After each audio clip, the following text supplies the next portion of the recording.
What happens when Hollywood's most legendary tough guy meets television's king of sarcasm and the conversation takes a turn that nobody saw coming?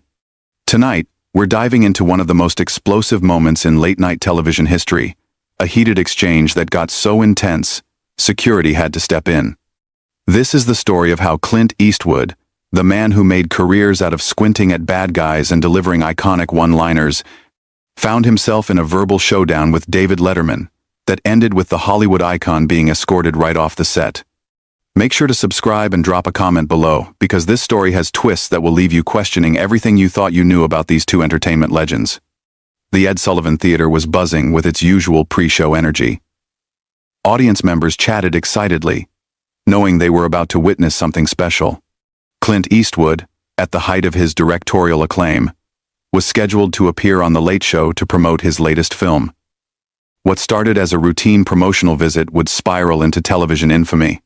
David Letterman bounced onto the stage with his trademark gap-toothed grin, feeding off the audience's energy as he delivered his opening monologue. The crowd was particularly enthusiastic tonight, knowing that one of cinema's most respected figures would be gracing the guest chair. Letterman had built his reputation on his ability to make even the most seasoned celebrities squirm with his unpredictable interview style. But tonight, he was about to meet his match. Ladies and gentlemen, our first guest tonight is a man who has been making movies for over 4 decades, Letterman announced to the audience, his voice carrying that familiar hint of mischief. He's directed and starred in some of the greatest westerns ever made, he's won Academy Awards, and he's probably the only person in Hollywood who can make me feel short. Please, welcome Clint Eastwood.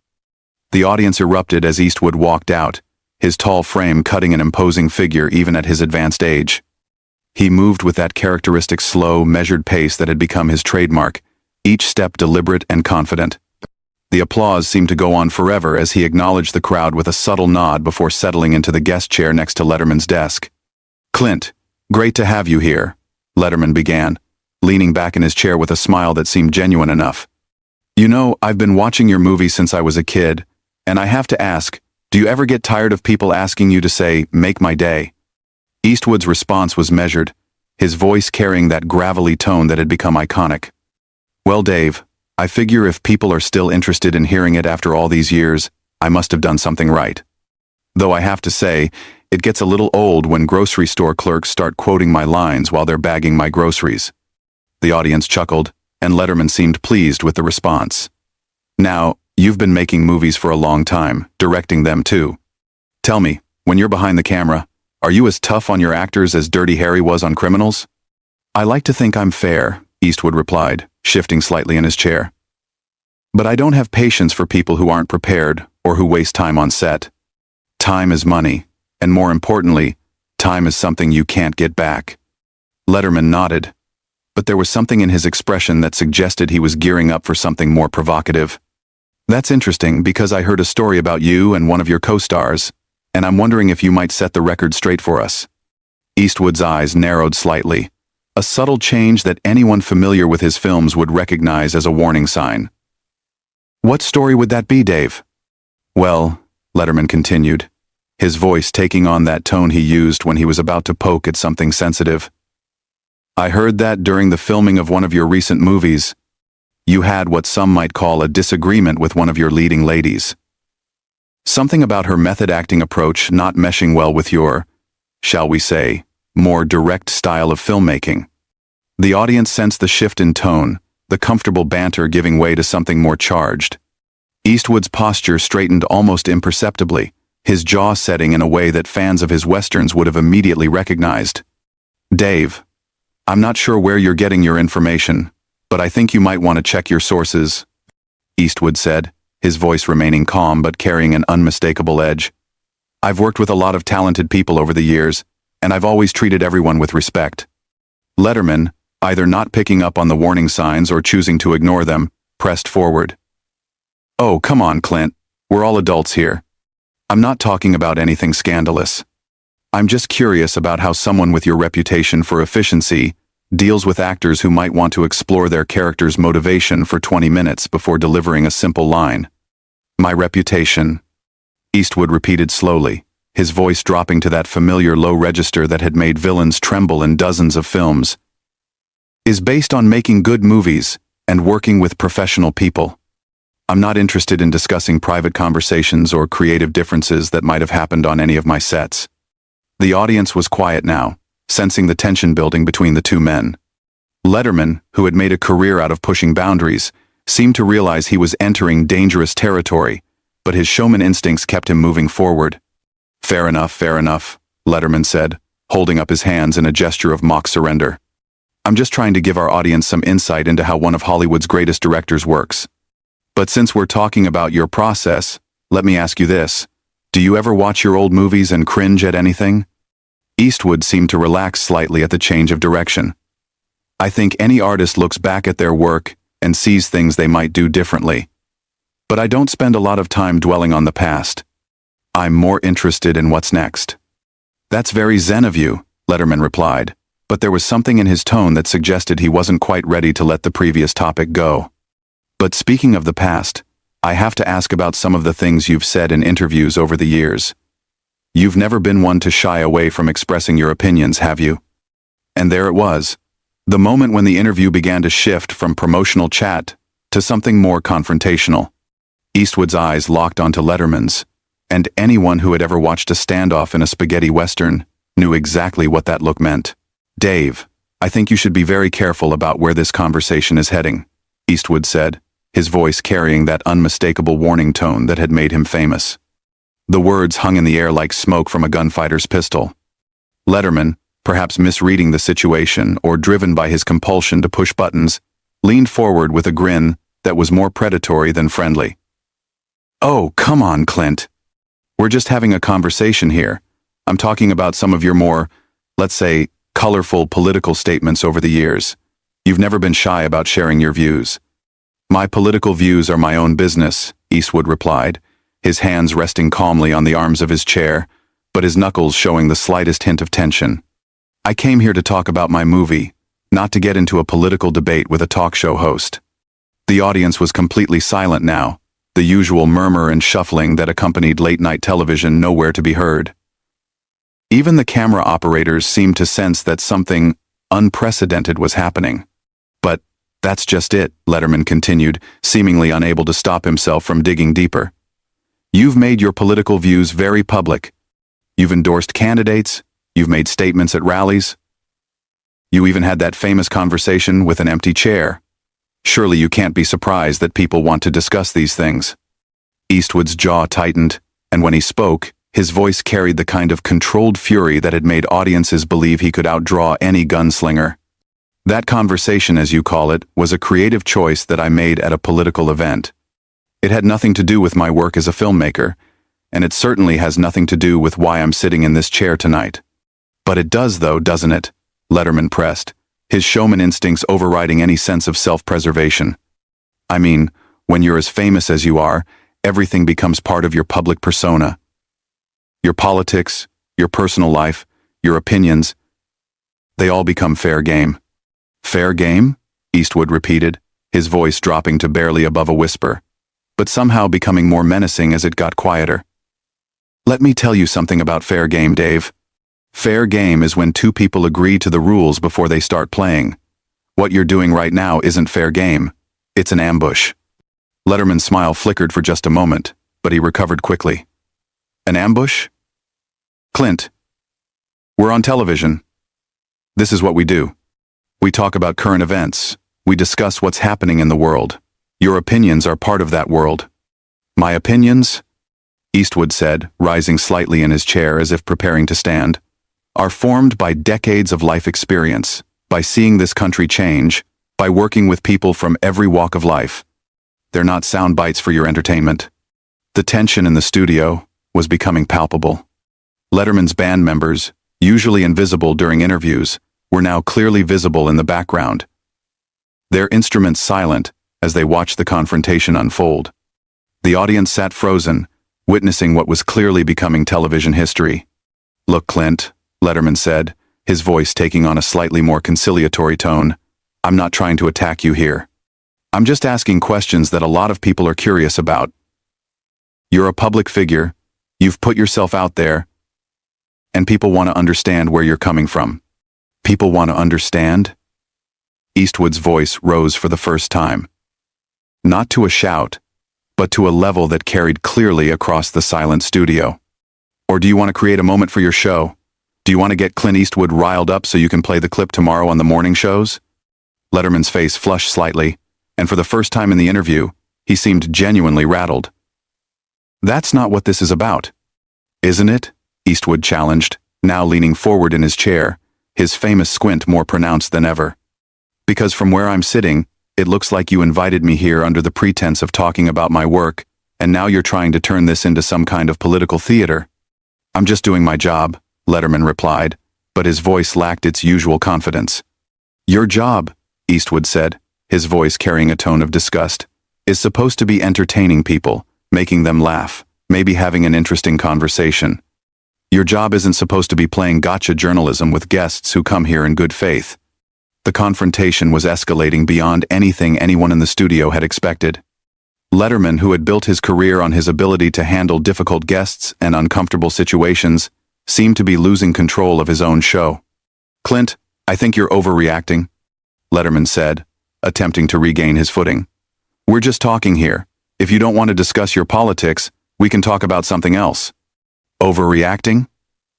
Eastwood's voice was now carrying that dangerous quiet that movie audiences knew meant someone was about to face consequences. You ambush me with questions about my personal beliefs. You suggest that my creative choices are fair game for your comedy routine, and when I push back, you tell me I'm overreacting? Letterman spread his hands in what was supposed to be a calming gesture. I'm just saying we can move on to something else if this topic makes you uncomfortable. Uncomfortable? Eastwood stood up from his chair, his full height now towering over the seated talk show host. Dave, I've been uncomfortable plenty of times in my life. I've been uncomfortable hanging off cliffs for movie stunts. I've been uncomfortable directing scenes with difficult actors. I've been uncomfortable at political events where I knew half the room disagreed with everything I believed. But you know what I've never been uncomfortable with? Standing up for myself when someone tries to make me look like a fool. The audience gasped audibly as Eastwood rose, and several camera operators instinctively adjusted their shots to capture the dramatic moment. Letterman remained seated, but his usual composure was clearly shaken. Nobody's trying to make you look like a fool, Letterman said, but his protest sounded weak even to his own ears. Then what would you call this? Eastwood demanded, gesturing toward the host. You bring me on your show, you pretend you want to talk about my movie, and then you spend the entire interview trying to get me to say something controversial about my political beliefs. If that's not trying to make me look like a fool, then what is it? The studio had become so quiet that the hum of the air conditioning was audible. Letterman, for perhaps the first time in his television career, seemed at a complete loss for words. He opened his mouth to respond, but nothing came out. I'll tell you what it is, Eastwood continued, his voice now carrying the full weight of his authority and experience. It's cheap. It's the kind of lazy television that treats guests like carnival attractions instead of human beings, and I won't be part of it. And with that declaration, the legendary actor and director began to remove his microphone, his movements deliberate and final.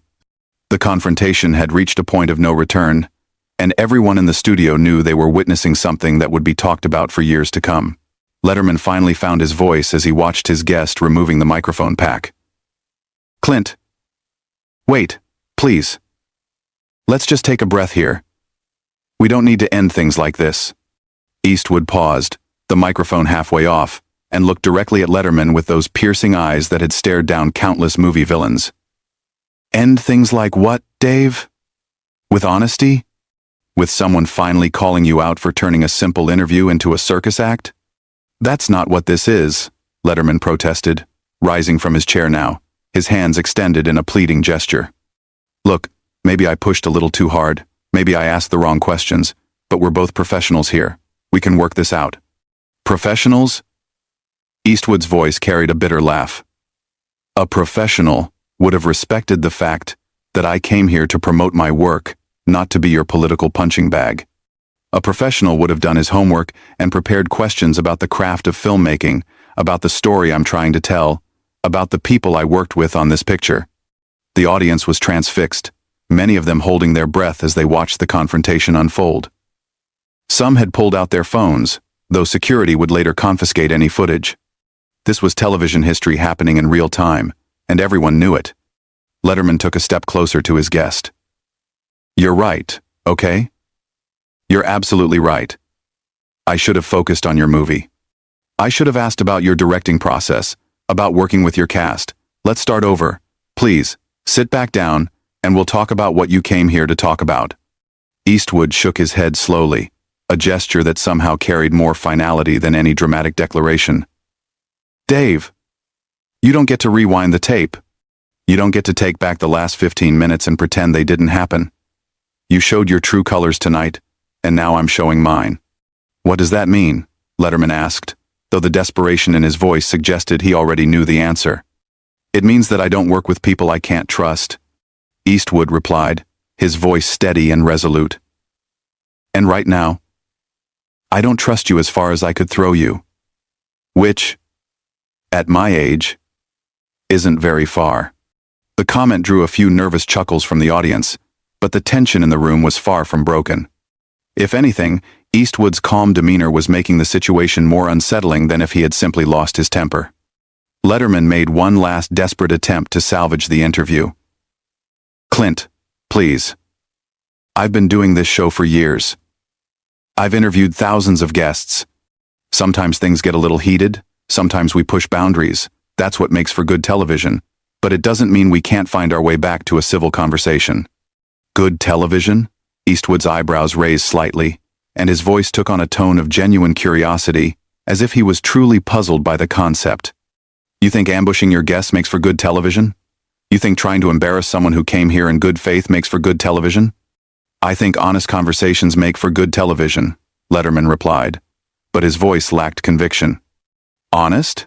Eastwood repeated the word as if he was tasting something unpleasant. "There was nothing honest about what just happened here, Dave. You had an agenda from the moment I walked out here. You wanted to get me to say something controversial, something you could use to generate buzz for your show. That's not honest. That's manipulative." The silence that followed was deafening.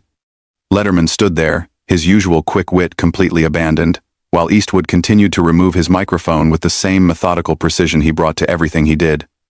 "You know what's funny?" Eastwood said, though there was no humor in his voice. "I've been in this business for over 50 years. I've dealt with studio executives who tried to cheat me, directors who tried to humiliate me, critics who tried to destroy me. But I've never had someone invite me to their home, so to speak, and then try to make me look like a fool in front of millions of people. That wasn't my intention," Letterman said weakly. "Your intention?" Eastwood's voice rose slightly, the first time he had shown real anger rather than controlled disappointment. "Your intention was to use me to create a moment, to get people talking about your show tomorrow morning. Well, congratulations, Dave. Mission accomplished. People will definitely be talking about this." At this point, the show's producers were clearly visible in the wings, gesturing frantically to the stage manager. The situation had spiraled completely out of control, and everyone behind the scenes was scrambling to figure out how to handle it. Letterman noticed the activity in his peripheral vision and seemed to realize that his staff was preparing for damage control.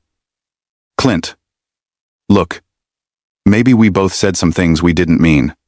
Maybe we both got a little carried away, but we're live on television here. We've got an audience. We've got people watching at home.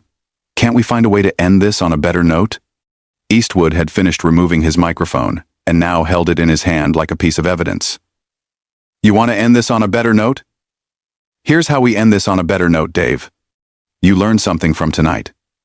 You learned that guests aren't props for your entertainment. You learned that when someone trusts you enough to come on your show, you don't betray that trust by trying to make them into a caricature of themselves." "I hear what you're saying," Letterman replied, nodding rapidly. "I really do. And you're right. I should have been more respectful. I should have stuck to questions about your film."